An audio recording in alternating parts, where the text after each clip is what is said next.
Bonjour et bienvenue à vous tous dans une nouvelle vidéo consacrée aujourd'hui à l'étude de l'expression du but, une autre leçon qui figure dans le programme de la troisième année collégiale.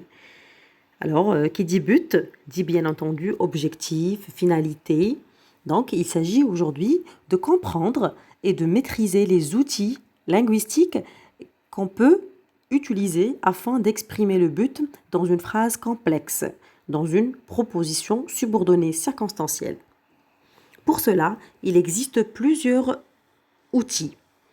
Pour commencer, laissez-moi vous dire qu'il y a deux points primordiaux à identifier avant de choisir tel ou tel moyen.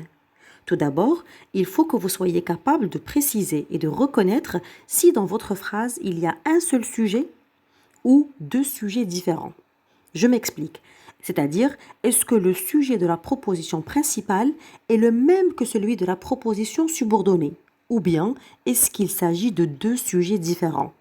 C'est ce qui va préciser et déterminer le choix de l'outil utilisé. Vous allez comprendre comment. Alors, l'utilisation d'un sujet différent est indispensable pour utiliser les conjonctions suivantes. Nous allons commencer avec les outils utilisés dans le cas de deux sujets différents. Regardez l'exemple. Il m'a donné son manteau pour que je puisse me réchauffer. Donc, il, c'est le sujet de la proposition principale. C'est le sujet de la proposition subordonnée. C'est ce que je voulais dire par deux sujets différents. Le sujet de la proposition principale est différent de celui de la proposition subordonnée, ce qui nous pousse à utiliser automatiquement la conjonction pour que ou bien afin que.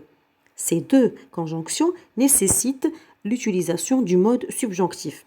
C'est pour ça d'ailleurs qu'on a utilisé, vous l'avez remarqué, puisse. C'est le verbe pouvoir au subjonctif. Même chose pour le deuxième exemple.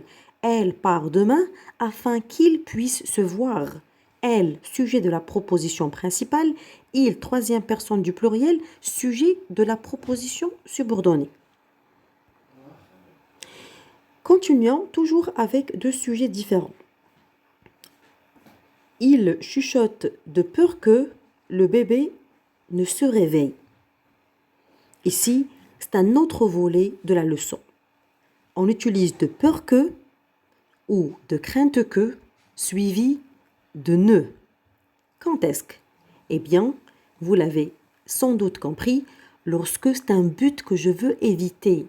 Bien sûr, tous les buts ne sont pas forcément à atteindre ou à obtenir. Il existe des buts et des finalités que je voudrais bien éviter. C'est pour cette raison qu'on utilise de peur que suivi de ne. Exemple, il chuchote de peur que le bébé ne se réveille. Chuchoter, ça veut dire parler doucement. Donc, on comprend que c'est les parents, parlent doucement de peur que le bébé ne se réveille. C'est-à-dire, l'action de réveiller le bébé est une action redoutée, bien sûr. Ils ne veulent pas que le bébé se réveille. Donc, nous sommes ici dans l'expression d'un but à éviter. Même chose, je le préviens de crainte qu'il ne lui arrive un problème. Je le préviens de crainte que. Suivi obligatoirement de ne.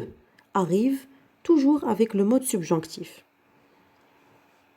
On continue toujours avec les conjonctions suivies du subjonctif, de sorte que, de façon à ce que, de manière à ce que. Quand je dis subjonctif, ça veut dire que nous sommes toujours dans la possibilité numéro 1, c'est-à-dire deux sujets différents. L'élève apprend ses leçons de manière à ce que ses notes soient bonnes. Je répète, l'élève apprend ses leçons de manière à ce que ses notes soient bonnes. De manière à ce que, suivi du mode subjonctif. Vous l'avez constaté, le verbe en vert est bel et bien le verbe être au subjonctif. Maintenant, lorsque nous avons le même sujet, c'est-à-dire le sujet de la proposition principale est le même que celui de la proposition subordonnée. Regardons tout de suite l'exemple. Elle accompagne ses enfants afin de s'assurer que tout va bien. Donc elle, c'est la maman, elle accompagne. Donc l'action d'accompagner, c'est la maman qui l'effectue. Le verbe s'assurer, donc qui c'est qui va s'assurer? C'est toujours le même sujet, c'est toujours la maman. Donc, nous avons ici deux sujets différents.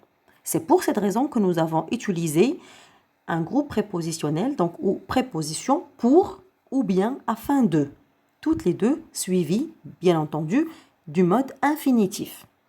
C'est pour cela que vous avez remarqué le verbe s'assurer et rester intact. Il est à l'infinitif. Nous allons revenir à la même idée de tout à l'heure, toujours dans le cas d'un but à éviter, quand il y a un objectif ou une intention que je redoute. Je révise de crainte d'échouer. Est-ce que je voudrais échouer? Personne ne voudrait échouer, bien entendu. C'est pour cela que nous avons utilisé « je révise de crainte de » ici automatiquement. Il n'y a pas le « ne », vous l'avez constaté.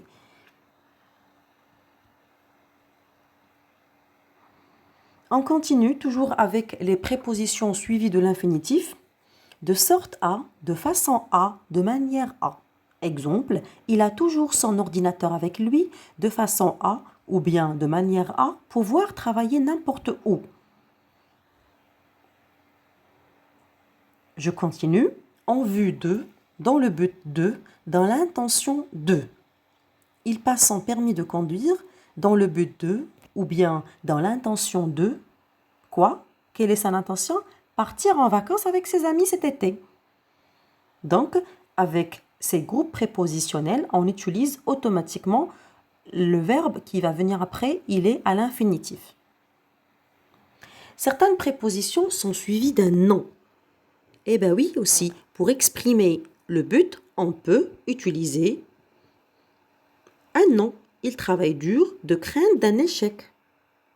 Il se prépare hardiment pour l'obtention de son diplôme. Vous avez remarqué, la même préposition que nous avons vue tout à l'heure, suivie d'un verbe à l'infinitif, nous la revoyons ici, suivie d'un nom. Et c'est une autre possibilité. Je vous remercie beaucoup pour votre attention et à la prochaine vidéo.